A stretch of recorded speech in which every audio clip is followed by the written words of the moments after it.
ഏറ്റവും കൂടുതൽ മഞ്ചേരി മുനിസിപ്പാലിറ്റിയിലെ ഏറ്റവും വലിയ ഭൂരിപക്ഷം 963 വോട്ട് എന്നുള്ളതിനേക്കാൾക്ക് ഉപരിയായി പോൾ ചെയ്ത വോട്ടിന്റെ 90.69% നേടി ജയിക്കാൻ കഴിഞ്ഞ സ്ഥാനാർത്ഥിയാണ്.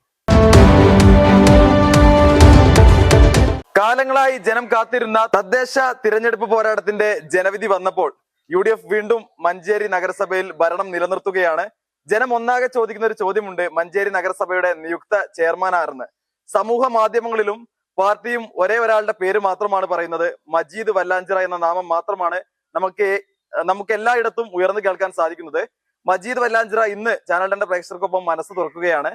പൊതുവെ സമൂഹ മാധ്യമങ്ങളിലും വാട്സപ്പ് ഗ്രൂപ്പുകളിലൊക്കെ സജീവമായിട്ടും പാർട്ടിയൊക്കെ എടുത്തു പറയുന്ന UDFന്റെ ചെയർമാൻ സാരഥി എന്ന രീതിയിൽ താങ്കളുടെ പേര് ഉയർന്നു കേൾക്കുന്നുണ്ട്. എന്താണ് ഈ ഒരു വിഷയത്തിലൊരു യാഥാർത്ഥ്യം എന്താണ്?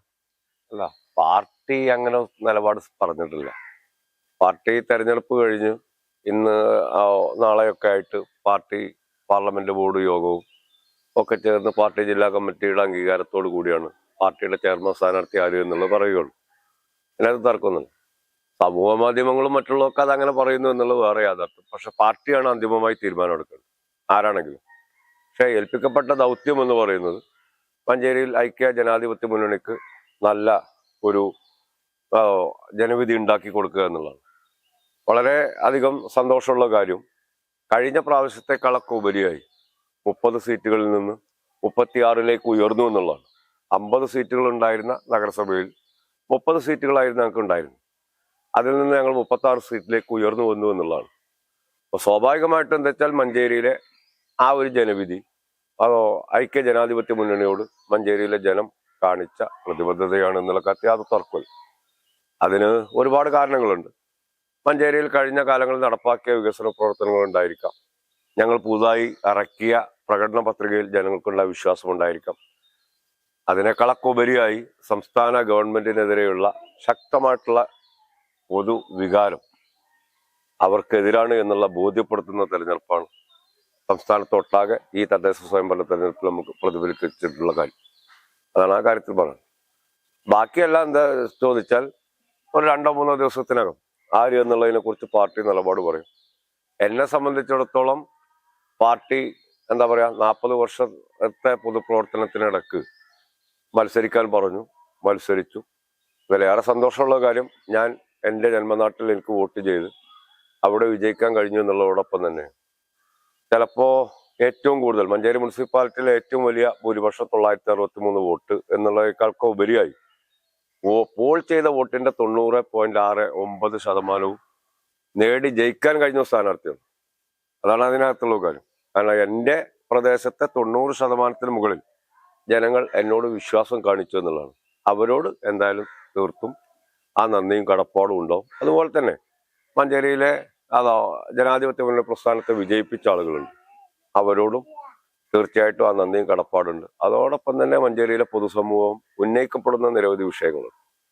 ആ വിഷയങ്ങളൊക്കെ ഇനി അങ്ങനത്തെ തന്നെ പറയാം, ചെയർമാനാണെങ്കിലും അല്ലെങ്കിലും. എന്തായാലും ഭരണസമിതിയിൽ ഒരു അംഗം അല്ലെങ്കിൽ ഭരണകക്ഷി അംഗം എന്നുള്ളവർക്ക് തന്നെ അത് പൂർണ്ണമായും നടപ്പാക്കാൻ ആവശ്യമായിരിക്കുന്ന എല്ലാ കാര്യങ്ങളും ചെയ്യാൻ എന്നാൽ കഴിയാവുന്ന കാര്യങ്ങളാണ് ചെയ്യുക എന്നുള്ള കാര്യത്തിൽ അത് തുറക്കുന്നു. അതിനകത്ത് അത്രേ പറയാം. പാർട്ടി തീരുമാനിച്ചുകൊണ്ട് മഞ്ചേരിയുടെ ജനകീയ സാന്നിധ്യം താങ്കളെ ഏൽപ്പിക്കുകയാണെങ്കിൽ ഇനിയുള്ള 5 വർഷം നഗരസഭയുടെ ചെയർമാൻ സ്ഥാനത്തേക്ക് താങ്കൾ എത്തുകയാണെങ്കിൽ എന്താണ് താങ്കളുടെ ഒരു വികസന കാഴ്ചപ്പാട്? തീർച്ചയായിട്ടും വികസന കാഴ്ചപ്പാടുകൾ വളരെ വ്യക്തമായി മഞ്ചേരിയിലെ ഐക്യ ജനാധിപത്യ മുന്നണിയുടെ പ്രകടന പത്രികക്കകത്ത് പറഞ്ഞ കാര്യങ്ങളുണ്ട്. അതോടൊപ്പം തന്നെ പൊതുസമൂഹം ആവശ്യപ്പെടുന്ന മറ്റു കാര്യങ്ങളും പ്രകടന പത്രികയോടൊപ്പം തന്നെ ഒരു നഗരസഭയിലെ ഭരണത്തിന് അനുസൃതമായി ചെയ്യാൻ കഴിയാവുന്ന ഏതെല്ലാം കാര്യങ്ങളുണ്ടോ അതിനകത്ത് സ്വാഭാവികമായിട്ടും കക്ഷി രാഷ്ട്രീയ ഭേദമന്യേ വികസന കാഴ്ചപ്പാടുകൾക്ക് ആ വികസന കാഴ്ചപ്പാടോടൊപ്പം നിൽക്കുക എന്നുള്ളതായിരിക്കും എന്നെ സംബന്ധിച്ചിടത്തോളം എൻ്റെ മുമ്പിലുള്ള കാര്യം.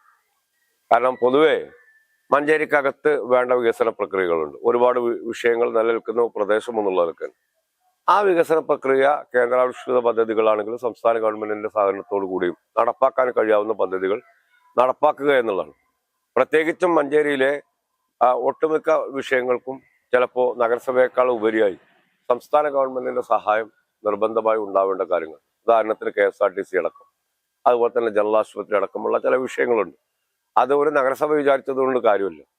സ്വാഭാവികമായിട്ടും അത് സംസ്ഥാന ഗവൺമെന്റിന്റെ കൂടി ആ, ആ, നല്ല പിന്തുണയോട് കൂടി മാത്രമാണ് അത് നേടിയെടുക്കാൻ കഴിയുക. അത് നേടിയെടുക്കണം എന്നുള്ളത് തന്നെയാണ് ആഗ്രഹിക്കുന്നത്. ആ തരത്തിലുള്ള പ്രവർത്തനങ്ങൾക്ക് പോകുമെന്നുള്ളതാണ്.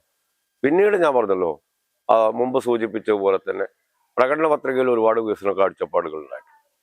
ഇനി വികസന കാഴ്ചപ്പാടുകൾ ആ പ്രകടന പത്രികയിൽ ഉള്ളതും ഇനി ഉൾക്കൊള്ളിക്കേണ്ടതുമായിട്ടുള്ള കാര്യങ്ങളുണ്ടെങ്കിൽ അതുകൊണ്ട് ഉൾക്കൊണ്ടുകൊണ്ട് ഉള്ള നല്ല രീതിയിലേക്ക് പോകുക എന്നുള്ളത് മാത്രമാണ്. പിന്നെ ചെയർമാൻ സാരഥ്യം എന്ന് പറയുന്നത് പാർട്ടിയും മുന്നണിയും ഒക്കെ തീരുമാനിക്കപ്പെടേണ്ട കാര്യമാണ്. ഞാൻ എന്തായാലും അതിനെക്കുറിച്ച് ആലോചനകളൊന്നും എൻ്റെ മനസ്സിനകത്തുണ്ടായിട്ടില്ല. അത് പാർട്ടി മത്സരിക്കാൻ പറഞ്ഞു, മത്സരിച്ചു.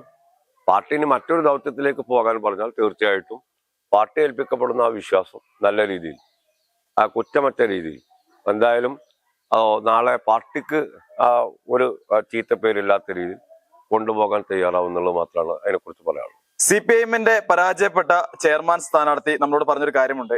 ഈ ഒരു ഘട്ടത്തിൽ പല സ്ഥലങ്ങളിലും BJPയുടെ സ്ഥാനാർത്ഥികൾ ഉണ്ടായിരുന്നു. എങ്കിലും പ്രവർത്തകര് സജീവമായിക്കൊണ്ട് തെരഞ്ഞെടുപ്പ് ഗോതയിൽ ഉണ്ടായിരുന്നില്ല.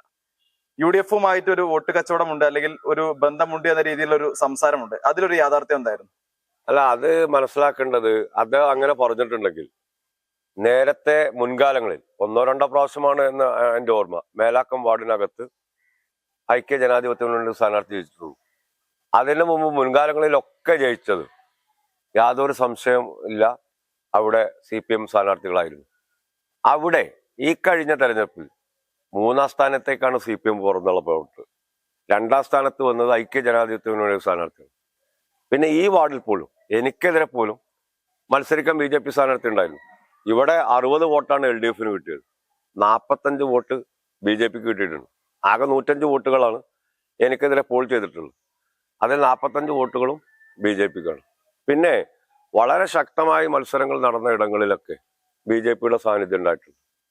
അരികിഴായിലുണ്ടായിട്ടുണ്ട്, യാതൊരു സംശയമില്ല അതിനകത്ത്. അതുപോലെ തന്നെ മറ്റേ ചെട്ടിയങ്ങാടി വാർഡിലുണ്ടായിട്ടുണ്ട്. അങ്ങനെ BJPക്ക് സ്വാധീനമുള്ള പ്രദേശങ്ങളിൽ അവർ മത്സരരംഗത്തുണ്ടായിട്ടുണ്ട്. പക്ഷെ BJPക്ക് തകർക്കാൻ മഞ്ചേരിയിൽ ഇവർക്ക് കഴിഞ്ഞിട്ടില്ല എന്നുള്ള യാഥാർത്ഥ്യമാണ്. അതാണ് ഞാൻ നേരത്തെ പറഞ്ഞത്.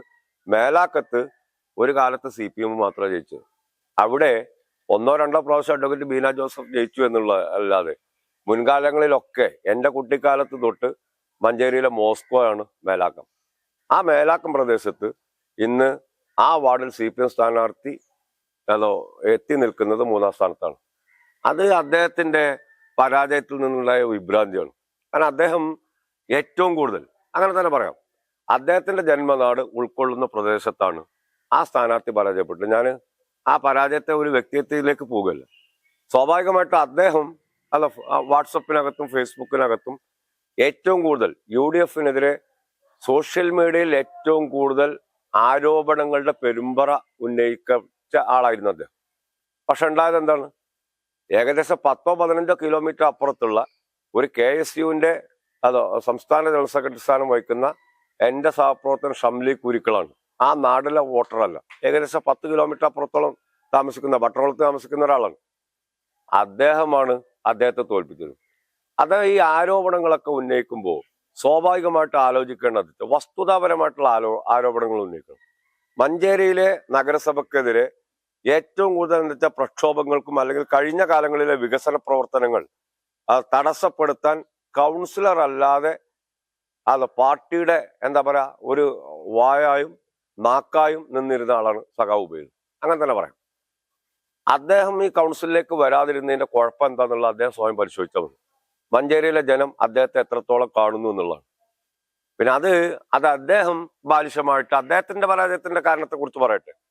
അദ്ദേഹത്തിന്റെ സ്വന്തം നാട്ടിൽ അല്ലെങ്കിൽ അദ്ദേഹം ഈ തെരഞ്ഞെടുപ്പിലൊക്കെ ഏറ്റവും അധികം പറഞ്ഞതെന്ന് വെച്ചാൽ ആ പ്രദേശത്ത് ട്രഞ്ചിങ് ഗ്രൗണ്ട് അടക്കമുള്ള സമരത്തിന്റെ സമരനായകൻ എന്നുള്ളതാണ് അദ്ദേഹം പറഞ്ഞത്. ആ സമരനായകനെ ആ നാട്ടിലെ ജനങ്ങൾ ഒരു എന്താ പറയാ വിദ്യാർത്ഥിയായിരിക്കുന്ന ഒരു KSUവിന്റെ വിദ്യാർത്ഥി യൂണിയൻ നേതാവിന്റെ മുമ്പിൽ പരാജയപ്പെടുന്ന സാഹചര്യം ഉണ്ടാകുമ്പോൾ അദ്ദേഹം സ്വയം പരിശോധിക്കുന്നത് നന്നായിരിക്കും. ഒരു ആത്മപരിശോധന അദ്ദേഹത്തിന് ഉണ്ടാകുന്നത് നന്നായിരിക്കും. അത്രയാണ് അതിനെ കുറിച്ച് പറയുന്നത്. ഏകദേശം 963 വോട്ടിന്റെ മഹാഭൂരിപക്ഷത്തിലാണ് നഗരസഭയിലേക്ക് ജയിച്ചു കയറിയിട്ടുള്ളത്. ഈ ഒരു ഘട്ടത്തിൽ പിന്തുണച്ച, കൂടെ നിന്ന് ചേർത്ത് നിർത്തിയ പ്രിയപ്പെട്ട വോട്ടർമാരോട്, ജനങ്ങളോട് എന്താണ് പറയാൻ? അല്ല, തീർച്ചയായിട്ടും എൻ്റെ വാർഡിലെ എൻ്റെ വോട്ടർമാരോട് ഞാൻ കാലാകാല കടപ്പെട്ടവനാണ്. അതോടൊപ്പം തന്നെ മഞ്ചേരിയിലെ ഐക്യ ജനാധിപത്യ മുന്നണിക്ക് ഇത്രയും നല്ലൊരു വിജയം, 36 സീറ്റുകൾ എന്ന് പറഞ്ഞു കഴിഞ്ഞാൽ കഴിഞ്ഞ 10 വർഷക്കാലമായിട്ട് എന്താ പറയാ, മഞ്ചേരി നഗരസഭയിൽ ഒരു വികസന പ്രക്രിയ നടത്താൻ സമ്മതിക്കാത്ത സംസ്ഥാന ഗവൺമെന്റിന്റെ നിലപാടുകൾ ഒക്കെ ഉണ്ടായിരുന്നു. അത് മാത്രമല്ല, ഉദ്യോഗസ്ഥരെ വെച്ചിട്ട് മഞ്ചേരിയിലെ വിവിധ വാർഡുകൾ വെട്ടിമുറിക്കപ്പെട്ട സാഹചര്യം ഉണ്ടായിരുന്നു. അതിൽ നിന്നൊക്കെ അതിജീവിച്ചുകൊണ്ട് 36 സീറ്റുകൾ ഐക്യ ജനാധിപത്യ മുന്നണിക്ക് നൽകിയ നല്ലവരായ വോട്ടർമാരുണ്ട്. അതോടൊപ്പം തന്നെ മഞ്ചേരിയിലെ മറ്റിടങ്ങളിലെ ഐക്യ ജനാധിപത്യ മുന്നണി സ്ഥാനാർത്ഥികൾക്ക് വേണ്ടി പ്രവർത്തിച്ച സഹപ്രവർത്തകന്മാർ, അവർക്കൊക്കെ നന്ദി രേഖപ്പെടുത്തുകയാണ്. ജയിച്ചവരും ജയിക്കാത്തവരുമായിരിക്കുന്ന മുന്നണി സംവിധാനത്തോടൊപ്പം നിന്ന് എല്ലാവരോടും നന്ദി പറയുന്നതോടൊപ്പം തന്നെ എനിക്ക് അവസാനമായി പറയാനുള്ള ഒരു കാര്യത്രേ ഉള്ളൂ. മഞ്ചേരിയുടെ നല്ല വികസന പ്രക്രിയക്ക് എല്ലാവരും ഒരുമിച്ച് നിൽക്കണം എന്നാ പറയുന്നത്. ഇപ്പൊ നേരത്തെ പറഞ്ഞ പോലെ ആരോപണങ്ങൾ ദുരാരോപണങ്ങൾ ഇങ്ങനെ ഉന്നയിച്ചുകൊണ്ട് വികസന പ്രക്രിയയെ തടസ്സപ്പെടുത്താതെ ഒരുമിച്ച് നിൽക്കാനുള്ള ഒരു മനസ്സ് ഇടതുപക്ഷത്തിലെ അല്ലെങ്കിൽ മഞ്ചേരിയിലെ എല്ലാ വിഭാഗം ജനങ്ങളുടെ ഭാഗത്ത് ഉണ്ടാവണമെന്നുള്ളത് മാത്രമാണ് എനിക്ക് ഈ കാര്യത്തിൽ പറയാനുള്ളത്. എന്തായാലും എല്ലാവരോടും നല്ല നന്ദി മാത്രമേ ഇക്കാര്യത്തിൽ എനിക്ക് പറയാനുള്ളൂ. 40 വർഷത്തെ അദ്ദേഹത്തിന്റെ രാഷ്ട്രീയ ജീവിതത്തിന് ജനങ്ങൾ നൽകിയ വലിയ അംഗീകാരമാണ് ഈ മഹാഭൂരിപക്ഷം എന്നാണ് അദ്ദേഹം പറയുന്നത്. പാർട്ടി നിയുക്ത ചെയർമാൻ സ്ഥാനം ഇദ്ദേഹത്തെ ഏൽപ്പിക്കുകയാണെങ്കിൽ വളരെ സന്തോഷത്തോടു കൂടെ തന്നെ അത് ഏറ്റെടുത്ത് മഞ്ചേരിയെ നയിക്കാൻ അദ്ദേഹം താല്പര്യനാണെന്ന് കൂടെ ഈ ഒരു അവസരത്തിൽ പറഞ്ഞു വെക്കുകയാണ്. മഞ്ചേരിയിൽ നിന്നും ക്യാമറമാൻ ഷനു അരീക്കോടിനൊപ്പം Ajnas Koodaranji, channel 10 Manjeri. Serene ambience, total indulgence, traditional but revolutionary, sensible diversity, shopping aspirations beyond everyone's expectations, progressive home electronics, luminous hand-picked fruits, freshest veggies, finest groceries, enticing gifts, crockeries, and cosmetics.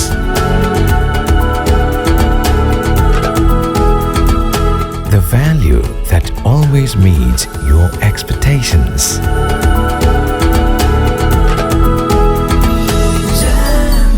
Jamjoom Hypermarket, exceeding expectations.